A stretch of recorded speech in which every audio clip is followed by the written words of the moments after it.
రైతాంగానికి ఉపాధి హామీ పథకానికి పెద్దపీట. జనసేన పార్టీ నాయకులు మాజీ ఎమ్మెల్యే మధుసూదన్ గుప్తా, జనసేన పార్టీ అధ్యక్షులు పవన్ కళ్యాణ్కు అభినందనలు.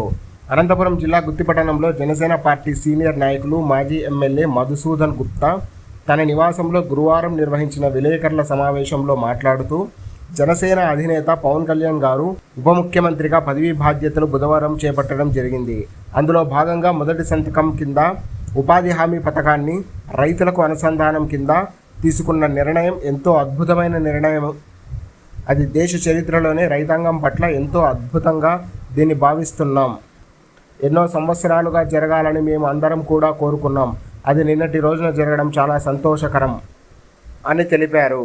ప్రభావం చూపుతుందనంటే, ఒకప్పుడు ఉచిత విద్యుత్ ఎంత ప్రభావం చూపించిందో అంతకన్నా ఎక్కువ దీని ప్రభావం ఉంటుంది అని చెప్పేసి ఈరోజు చెప్పగలుగుతాం.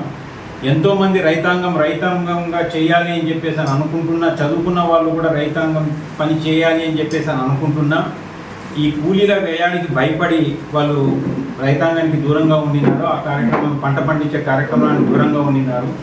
కానీ ఈరోజు అనుసంధానించడం వలన రైతులకున్న అతి ముఖ్యమైన అతి ఇబ్బందికరమైన ఒక సమస్యను తీర్చడమైనట్లుంది.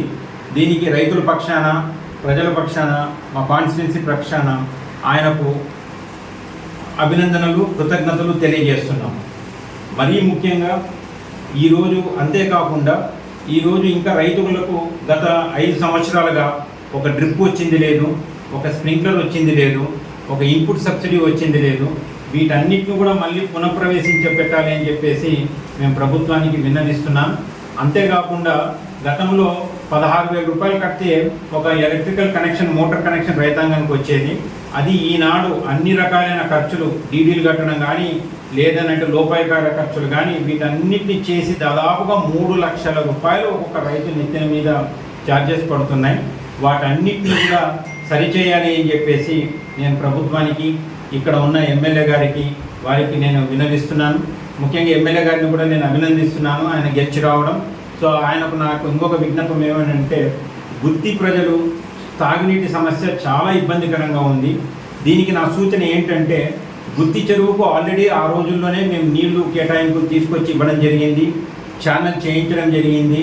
సో అంచేత గుత్తి చెరువు కింద ఎలాగూ పంటలు లేవు.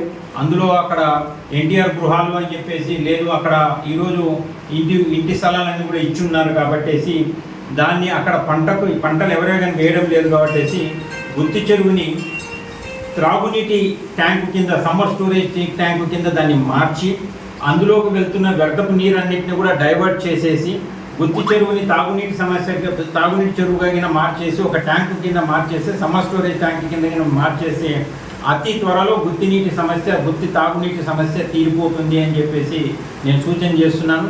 సో దయచేసి అందులో దీనికి ఏంటంటే, డ్రింకింగ్ వాటర్ ఆల్రెడీ అలికేషన్ ఉంది, గుత్తి చెరువుకు ఆల్రెడీ అలికేషన్ ఉంది, చెరువు అంతా కూడా అన్ని రకాలుగా కట్టిపెట్టి ఉన్న అన్ని రకాలుగా రెడీ అయ్యి ఉంది. సో దాన్ని ఒక సమ్మర్ స్టోరేజ్ ట్యాంక్ కింద మొత్తం క్లీన్ చేసేసి ఓన్లీ దాన్ని అందులోకి వెళ్తున్న మురుగు నీరుని ఒక్కటి డైవర్ట్ చేసేస్తే గుత్తికి శాశ్వత నీటి పరిష్కారం కింద ఇది ఉంటుంది. సో దయచేసి దీన్ని చేయాలి అని చెప్పేసి నేను కోరుకుంటున్నాను. జై హింద్.